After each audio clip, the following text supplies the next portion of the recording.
Hey guys, me again. Everybody has a story. I have a story, you have a story. We all have a story as to how we got to where we're at. And, I'd like to think that I have a unique story, and I'm going to share parts of it with you today. Knowing somebody's story helps you to get to know where they're at in life and where they're going. And I do this with my patients all the time. I need to understand their story, because if I understand their story, it's easier for me to help them. Now,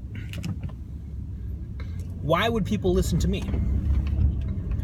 Honestly, I have a few reasons why I think I'm important to listen to, but if you don't know my story, then my background, I'm just another guy on YouTube. So I'll start off by telling you I got a chip on my shoulder. I think we all have something to prove, and we go about different ways of trying to prove it.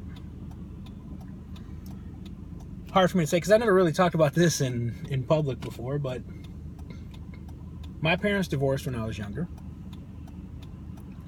and that played a huge role in shaping who I am today, not just as a father or a husband, but as a person, as a therapist, as a professional.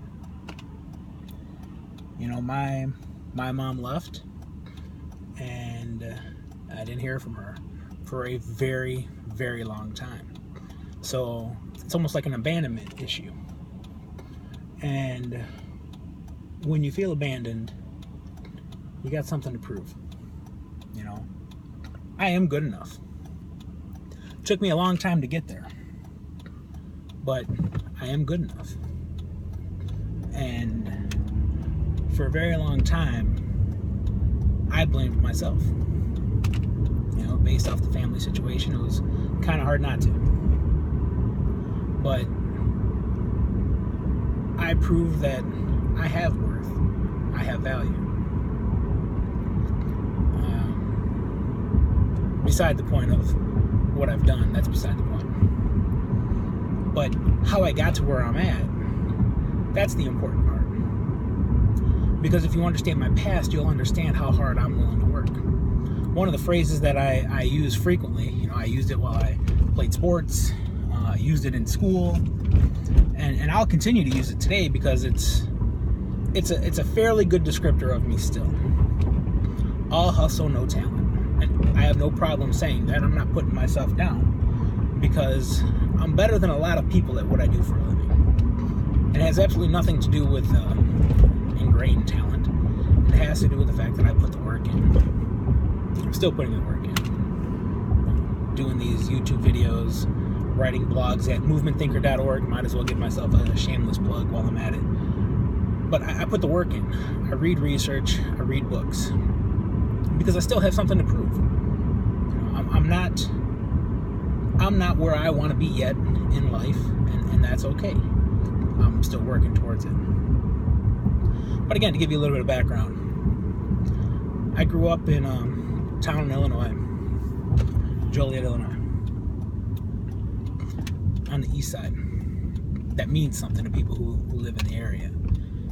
You had the west side, which was a little bit richer, a lot safer, and then you had the east side where it was culturally diverse, very gang infested. You worried about territories and neighborhoods, and the only way really out of the east side of Joliet was a cemetery or prison. And it still kind of holds true. I got many family members in prison, and a lot of people that are in the cemetery now. It still holds true. There are a lot of memories that I have that I shouldn't be where I'm at today. There are many people in the situation that I was in. They're not where I'm at today. And it took a lot of hard work to finish high school. And I say that because in some parts of the country, in some parts of the state of Illinois, finishing high school isn't even, it's not an accomplishment. It's expected. But, you know, if you grow up in a certain area and you have a high dropout rate, finishing high school is an accomplishment. You know, I'm one of 7 kids, and I am one of 7 to finish high school.